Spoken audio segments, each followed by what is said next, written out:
মাদারীপুরের শিবচরে ৭ দিনব্যাপী জাতীয় ফল ও ফলদ বৃক্ষমেলা উদ্বোধন করা হয়। মাদারীপুর থেকে ইসমাইল খান হৃদয়ের তথ্যচিত্রে দেখুন বিস্তারিত।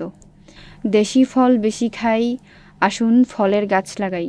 এই প্রতিপাদ্যকে সামনে রেখে মাদারীপুরের শিবচরে ৭ দিনব্যাপী জাতীয় ফল ও ফলদ বৃক্ষমেলা উদ্বোধন করা হয়েছে।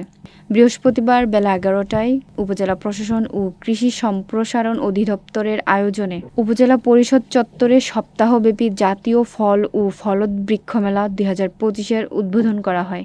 মেলায় উদ্বোধন করেন উপজেলা নির্বাহী কর্মকর্তা পারভিন খানম। এ সময় অতিথিরা মেলার বিভিন্ন স্টল ঘুরে দেখেন। স্টলগুলোতে দেশি বিদেশি আম, কাঁঠাল, আখ, জামরুল, পেঁপে, পেয়ারাসহ নানা জাতের ফল ও ফলের বীজ প্রদর্শন করা হয়। পরে উপজেলা পরিষদের হলরুমে আলোচনা সভা অনুষ্ঠিত হয়। এতে উপস্থিত ছিলেন শিবচর উপজেলা কৃষি কর্মকর্তা কৃষিবিদ মোহাম্মদ রফিকুল ইসলাম, উপজেলার বিভিন্ন ইউনিয়নের সহকারী কৃষি কর্মকর্তা, সরকারি বেসরকারি বিভিন্ন পর্যায়ের কর্মকর্তা, শিক্ষার্থী ও সাংবাদিকবৃন্দ।